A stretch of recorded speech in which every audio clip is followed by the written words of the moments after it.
Si je peux pas réussir en étant moi-même, est-ce que je dois me transformer en quelqu'un d'autre pour toujours faire semblant? Je me souviens plus exactement de mon âge.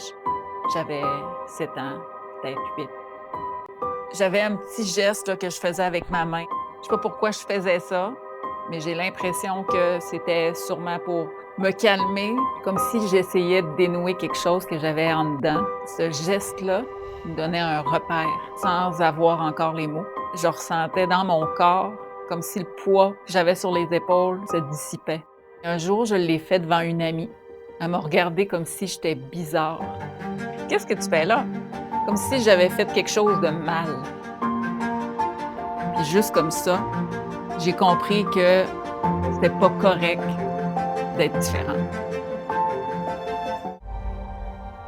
Alors j'ai arrêté. Ou pour un moment, je suis devenue vraiment meilleure à le cacher. C'est le premier souvenir que j'ai de m'être rétrécie. Puis pendant des années, j'ai avancé dans le monde comme ça. Je savais comment jouer le jeu, juste assez pour être prise au sérieux. Mais à l'intérieur, je continuais de me demander pourquoi plus j'essaie de rentrer dans le moule, moins je suis vraiment là. Des années plus tard, je me souviens d'un appel avec une cliente. Elle était en grosse remise en question sur sa carrière.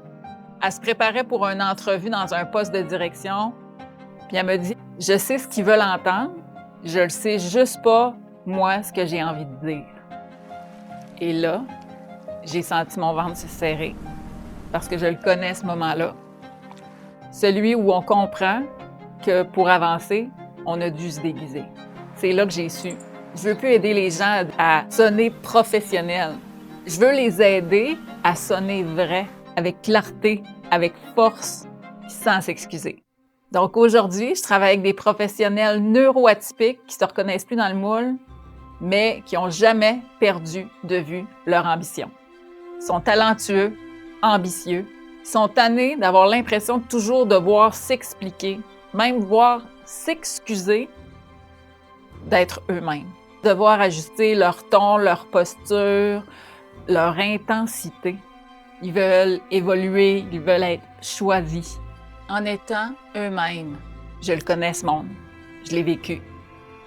Et aujourd'hui, j'accompagne des personnes en transition, en repositionnement de carrière, en entrevue, à retrouver des mots qui leur ressemblent.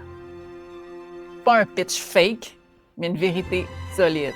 Si tu t'es déjà demandé si je peux pas réussir en étant moi-même, est-ce que je dois prétendre d'être quelqu'un d'autre pour toujours?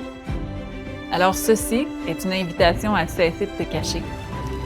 Tu n'as pas besoin d'être corrigé, tu as besoin d'être vu pleinement, clairement, sans excuse. À partir de là, tu décroches pas juste le poste, tu prends le volant à tes conditions.